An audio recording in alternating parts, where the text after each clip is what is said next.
Well, anyway, good morning, everyone. I'm Byron Hepburn. I'm the Director of the Military Health Institute, and sincerely, it is an honor to be with you today as we celebrate and honor our nation's veterans. This is a special year where we're honoring the 2.8 million Americans that went overseas in World War I to defend our democracy. Many of you remember from your high school history class that was supposed to be the war that ends all wars, right? Well, I'm smiling, but I'm not. The international environment remains very unsettled. We continue to put men and women in harm's way to serve, to defend our democracy, and the democracy of our fellow allies around the world.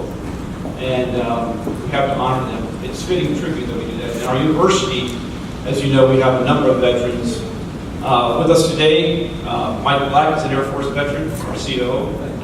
Dr. Hendricks, thank you so much, sir, for your support. We wouldn't be here today if it wasn't for his vision to even have a military health institute. So we salute him for his service and his family. It's a family business, isn't it, sir?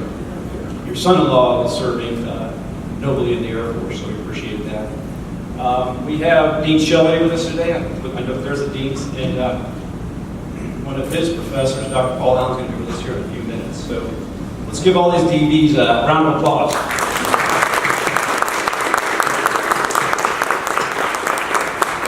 Now, the real DBs in the audience today are the veterans. So could all the veterans raise their hands?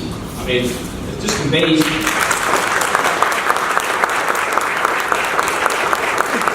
We have, I think the last count was like 14% of our faculty and staff are veterans. And if you take the spouses and family members, you could easily double that, maybe triple it. So it is an amazing thing. So how many family members are here that are veterans? Veterans families. There you go. Let's give them a round of applause. We're so blessed to have our veterans on our faculty.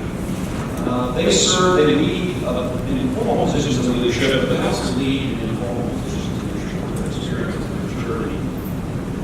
And they're living their service core values on the university core values very similar to the core values of inspection services, integrity, service, and excellence among a number of them. They understand the importance of interdisciplinary teams. There's no military operation that doesn't occur with a team. And our students, they call it out, underscore that special operations is all about a team of teams across the service and international as well. And a lot of them have a maturity that's well beyond their years. Because of what they've experienced and what they've done for their nation at a very young age. So we're fortunate to have the fabric of our university have woven into that fabric this quality of leadership and capability. Now we have a number of faculty and staff that are not veterans. They are serving our military health community very locally. We have a number of those scientists to us today. We had a good opportunity to send them into the military health system research symposium last summer. And they presented the posters. And we're going to have a number of them with us today. After this event, if you have time, please go to the back over there. We'll be able to explain the research you have. Dr. Mark Shapiro, White Glad, Dr. Zhang, unfortunately Dr. Meyer, who also did some great research. They actually serve with pediatric ICU to take care of little lady. Now it's my honor to present our keynote speaker, Dr. Paul Allen, who's the program director of the Physician Assistant Studies here. And he's like a lot of special operators. He's a humble servant. We call him the silent professionals. It's all about teamwork, dedication, and duty. He retired from the Army in 2015 after 26 years of military service, including combat tours in Afghanistan and Iraq. And he also served with his uniform as the Dean of Graduate Education for the Army PA program. So without further ado, let's introduce Dr. Paul Allen. Paul.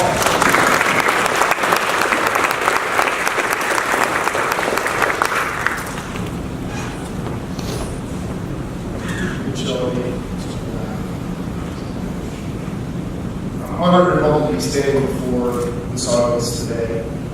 I'm quite sure there must have been many cancellations from a very distinguished list before I was asked to speak. As General Hepburn alluded to, this Sunday marks the 100-year anniversary of the armistice that ended in War of It earned that distinction because it marked a transition from the Napoleonic era of combat, mass formations, moving against one another on fixed battlefields to the entrenched, wholesale industrialized slaughter of combatants on a scale the world had not yet seen. One of the unanticipated consequences of the industrial age. The nature of wars changed since then, but the battlefield effects of combat have not. While we've gotten much better at saving lives during war, this achievement has taken over a century of research and medical advances. Mercifully, the staggering casualty numbers of World War I have declined exponentially as our combined knowledge of combat casualty has grown. We owe a debt of gratitude to those medical researchers, some of whom may be standing here today, who've answered all the small and large questions that have made a difference in the survivability of our combat casualties. By extension, victims of combat or civilian space. I should probably begin by saying that I was invited to speak with an expectation that I would talk about myself. And as General Hepburn said, those who come from my area of my profession are really not very comfortable doing that. It's literally my least favorite thing to do, but I will buy whatever you want me to come and do. One of my many mentors told me to keep public speaking, which is to be quick and be gone. So I'm going to attempt to do that. I didn't join the service with an expectation that I would be standing here today in this distinguished institution with the faculty. I began my career in this Army with this desire to be a combatant. As harsh as that may sound, the ideals instilled in my youth becoming a warrior were very strong. I came by my profession in medicine and subsequently as a medical educator completely by accident. After volunteering for and attending Special Forces Assessment and Selection, I was selected for training as a Special Forces medical sergeant, much to my dismay. My preference was to be trained as a weapons sergeant. Matter of fact, you're supposed to rate which job you like in order of preference. Therefore, I said weapons, weapons, weapons, and weapons. And you can mention specialties. I soon found out that being a Special Forces medical sergeant also required incorporation of what my good friend, Command Master Chief SEAL Steve Aiello termed the yin and yang of the greater healer. So I was still able to satisfy my desire to become. After completing my training, every opportunity that came my way in service was in the service of others for medicine. There wasn't very many opportunities for combat training, but as a medic, there were plenty. Leaders pushed, cajoled, and eventually convinced me to advance within the medical profession. I applied to the Inter-Service Physician Assistant Program. To my chagrin, was selected. I say that because I was still unconvinced that medicine was the right path for me. I was in my clinical clerkship in my physician assistant program when I enrolled in 2001. I remember very clearly being the breaker between first assisting in surgery and seeing the second plane at the World Trade Center. When I left shift that day, I sought out one of my mentors, who was in the leadership position in Special Operations Command, and told him I intended to quit my PA program. I also asked him to contact a mutual friend of ours who commanded the unit. I was certain the task to be first to fight, and convinced him to let me be on one of those teams, going first. Fortunately for me, he convinced me not to do that. I graduated about a year prior to the invasion of Iraq, and the sum total of these events finally convinced me that I should probably just accept my destiny and continue my career in medicine. Over the next 4 years, I deployed multiple times to Iraq and Afghanistan, flight infantry and special operations forces, in positions along the continuum of care from wound injury to orthopedic surgery. After my first deployment, yet another mentor encouraged me to get my master's degree by distance learning. After these prolonged absences, my family and I made it great to take a tactical pause, as we said. So I volunteered to attend a postgraduate residency in emergency medicine. Really more prepared for my family than myself, but that's sort of the way things work in order to get off deployment training. Literally, on the route to my next duty station, the program was converted into a doctoral program. Upon completion of that program, I was asked to stay on as the research director for postgraduate PhD studies. As teaching faculty, I continued to deploy to the world on a surgical unit on an as-needed basis for the next 5 years, Simultaneously, I ascended ranks within the doctoral program, going every key leadership position, and eventually finding myself in charge of postgraduate education for all U.S. Army positions. Looking back on my military career, it appears as if the fate was that worked to prepare me for a career in academic medicine, although I didn't know it. If left to my own designs, I probably would have completed my career as a special forces soldier and moved on to another career, hoping to be able to maybe use some of my skills gained in the service of our nation. Through mentorship, wise leaders pointed me in the direction where they saw me for my knowledge and abilities. The U.S. military established a pathway for those like myself who do not have traditional educational journey, leading to an advanced degree, and allowing me to attend educational opportunities as a means to obtain advanced degrees and certifications. In the state of Texas today, the veteran population is approximately 1.5 million, which is roughly 8% of Texas. Around 6% of the U.S. population of veterans, so Texans were represented. Nation. When you look at UT Health San Antonio, our veteran population of faculty ranks is 13.6%. So we are overrepresented. That leads to the most obvious question, which is why? I don't have any data to answer this question, but I have some theories based on my own personal experience.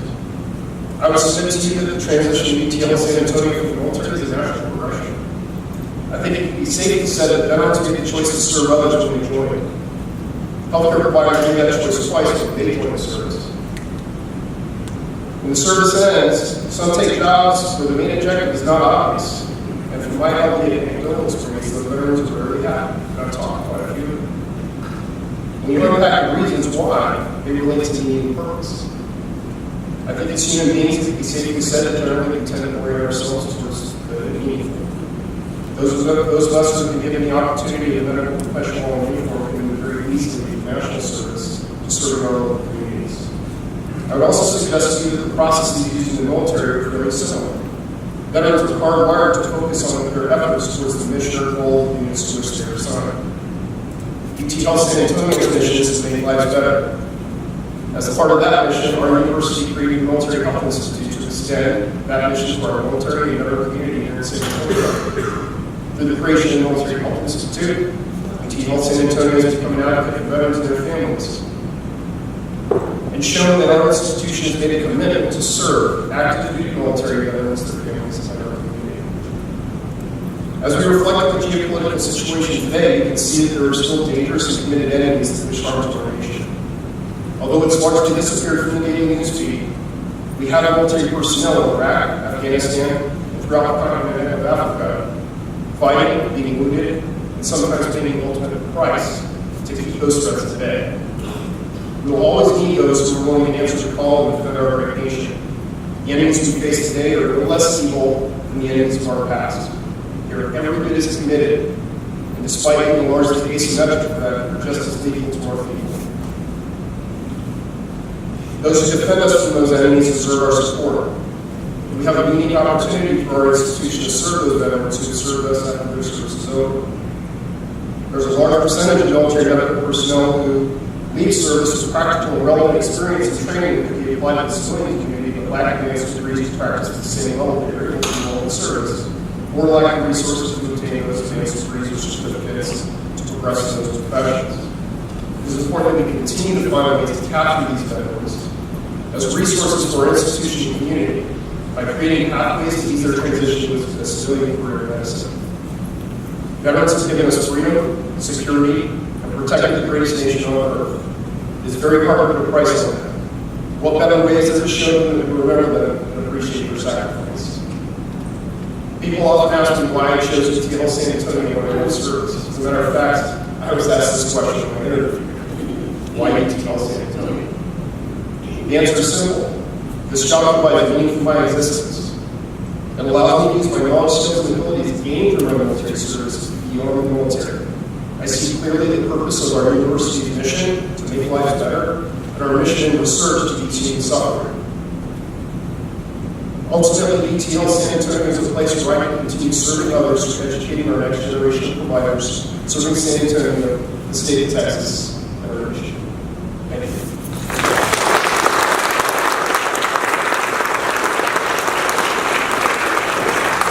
Background of your selfless service in uniform and today, and your faculty includes many veterans as well. You know, I'm right now, she's turning away the so it's TBT, all great comments as well. Now I'd like to turn the podium to our president, Dr. Henrich, for a few comments. Dr. Henrich.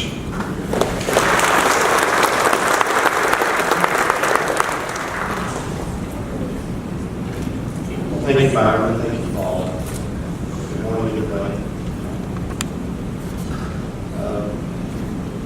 I wish I had a copy of Paul's talk before I read mine. Certain themes in these two reflections that overlap. But since they're heartfelt, I'll go ahead and say what I wanted to say. And that is that few institutions are as aware or as appreciative of military service as ours. Multiple collaborations with the military exist in domains of research, education, and service between these institutions. And in the category of service, just as an example for this audience to be aware of, our city's entire and unique trauma system, its configuration stands as a model of collaboration, of efficiency, with life-saving benefits to our citizens. I am particularly proud of the fact that, as has been said by our earlier speakers, 1 in 7 of our faculty and staff are veterans. They come to the academy with hearts of service. They're trained to lead. They're trained to find solutions to the most difficult problems.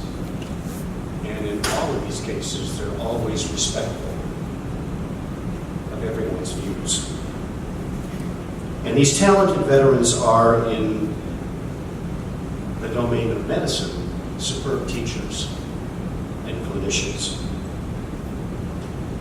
I know that what Paul said a minute ago is true, that a key factor in our institution's steady compass to progress, fidelity to its missions, can be defined by the heart of service, of self-sacrifice, of humility, which is exemplified by military personnel.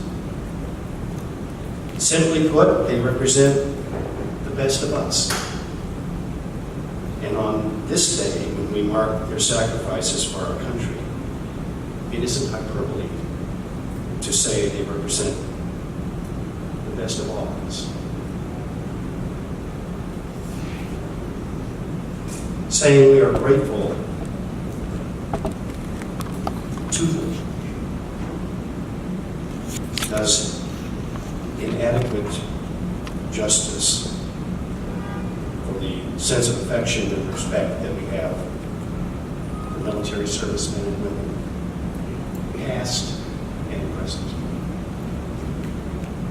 So may we never take for granted the fortitude, the self-sacrifice, and the commitment of these individuals, these brave individuals whose contributions to our country represent the main pillars of our very democracy. God bless them. Thank you all for being here.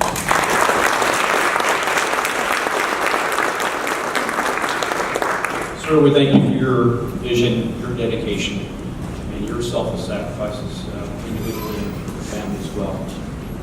As I mentioned a few minutes ago, we wouldn't be here today if it wasn't for that vision and that sincere commitment to our veterans, our active duty, and our families on the part of Dr. Henrich and the leadership team here at the university. This concludes the formal portion of this morning's event, but I certainly want to invite all of you to stay for some fellowship. We have veterans lanyards. Please, I know most of our veterans are not here. They're off in clinic today. They're doing research. They're out there in the EMS system. So take some of these lanyards with you if you have colleagues in your offices, in your departments, in your labs, and share them with you. We have more of them over at the Military Health Institute. You need to celebrate this, not just today, but throughout the year and years ahead as a university. So please also know that Michelle Vasquez and the media team, we've done this Facebook Live, correct, Michelle? So once we get that information, we'll share that with you so you can have your colleagues hear Dr. Allen and Dr. Hendrich's comments, very powerful comments from both of them, and I welcome your colleagues that don't know about the military to spend about 10 minutes at lunch one day at their table or at their desk and hear some of those comments. They're very powerful. Also, if you would, for the social media, and again, I'm still living in the last century, so please share with me, but please hashtag UT Health San Antonio SA for Twitter and Instagram using hashtag Barrel Coat Lab. Thanks for your service, hashtag UT Health SA. So that we can get the word out. So I want to remind you that we're going to have some of our faculty in the back, Dr. Black, Dr. Zhang and company, and please visit with them while you're having your coffee or your juice. God bless you all, and God bless America. Have a great week.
institutions are as aware or as appreciative of military service as ours.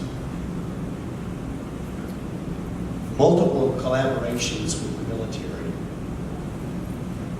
exist in the domains of research, education, and service between these institutions. And in the category of service, just as an example, this audience to be aware of, our city's entire and unique trauma system, its configuration stands as a model of collaboration, efficiency, with life-saving benefits to our citizens. I am particularly proud of the fact that, as has been said by our earlier speakers, 1 in 7 of our faculty and staff are veterans. They come to the academy with hearts of service. They're trained to lead, trained to find solutions to the most difficult problems.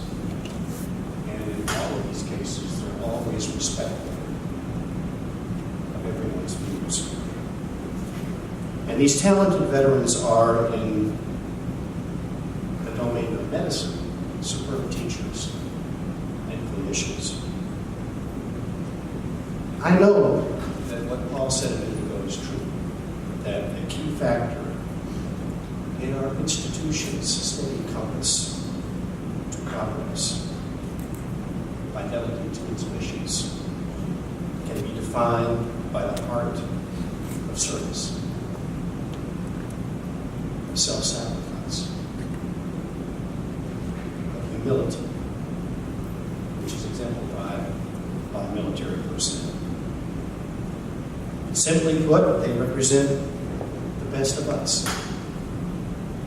And on this day, when we mark their sacrifices for our country, it isn't hyperbole to say they represent the best of all of us.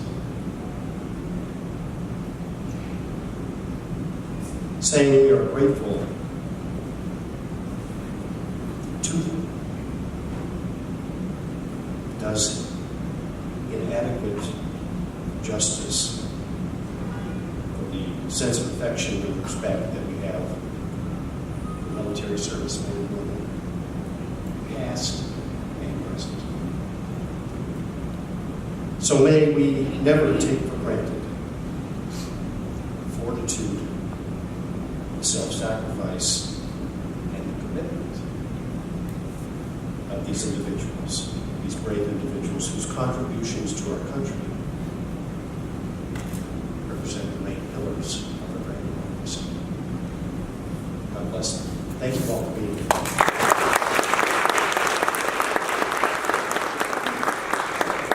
Sir, we thank you for your vision, your dedication, and your selfless sacrifices individually and your family as well.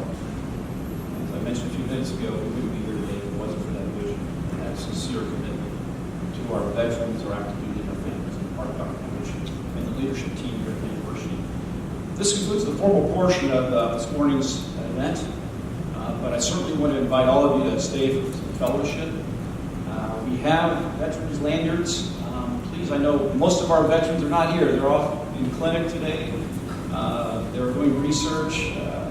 They're out there in the EMS system. So take some of these lanyards with you if you have colleagues in your offices, in your departments, in your labs, and share them with you. We have more than one military officers. We need to celebrate this, not just today, but throughout the year and years ahead as a university.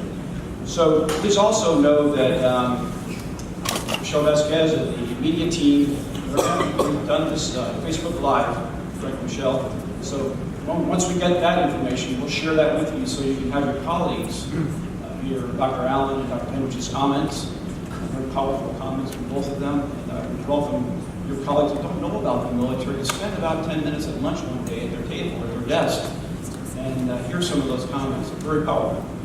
Also, if you would, for the social media, and again, I'm still living in the last century, so please share with you, please hashtag UT Health San Antonio SA for Twitter and Instagram using hashtag Harold Coat Lab.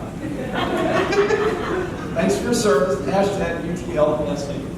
So that would get the word out. So I want to remind you that we're going to have some of our faculty in the back, Dr. Zhang and company, and please visit with them while you're having your coffee or your juice. And God bless you all, and God bless America. Have a great week. Thank you.